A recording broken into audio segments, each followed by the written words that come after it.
आणि यानंतरची बातमी यवतमाळमधून आहे। यवतमाळमध्ये 18 डिसेंबरला मुंबई इथं 2 बोटीमध्ये झालेल्या भीषण अपघातामध्ये यवतमाळमधील अडकणी कुटुंबातील 9 जणांनी अक्षरशः मृत्यूशी झुंज देत आपला जीव वाचवला आणि त्यानंतर ते आपल्या कुटुंबासह यवतमाळमध्ये परतलेत।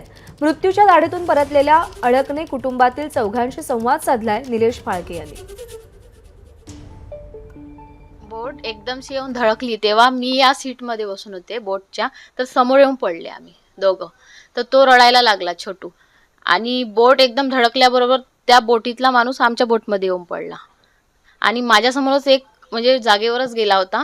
ते बघितल्यावर तर माझं म्हणजे विचार करू शकत नाही असं हे झालं। आणि त्याच्यानंतर मग खूप आरडाओरड झाली की जॉकेट घाला, जॉकेट घाला, जॉकेट घाला। मला सुचलंच नाही, बापरे म्हटलं माझं छोटा बाळ मी सोबत घेऊन आहे, माझी फॅमिली आहे। मग हा माझा छोटा भाऊ, त्यांनी जॉकेट वाटले। सगळ्यात आधी जॉकेट माझ्या आईने मला दिलं, ती न घालता मला दिलं आधी। ते जॉकेट घातल्याबरोबर 2 सेकंदामध्ये आम्ही पाण्याच्या अंदर डुबलोय। 2 सेकंद पण झाला नाही, विचार करायला पण टाइम भेटला नाही। जशी बोट डुबली आणि तसं आम्ही 2 डुबक्या खाऊन दोघं बाहेर निघालो। त्या म्हणजे विदिन अ सेकंद बोट आमची पलटली।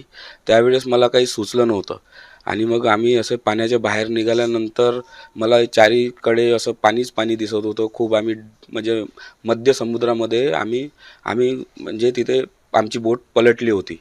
मग जसा मला माझ्या बहिणीच्या कडेवर असा माझा भाचा दिसला आणि तो एवढ्या जोराने रडत होता। तो रडताना मला दिसताना एवढ्या जोराने तो माझ्याकडे पाहून रडत होता। तर मग माझ्या म्हणजे अशी त्याला म्हणजे वाचवण्यासाठी मी तिच्याकडून माझा भाचा घेतला। एबीपी माझा, उघडा डोळे बघा नीट।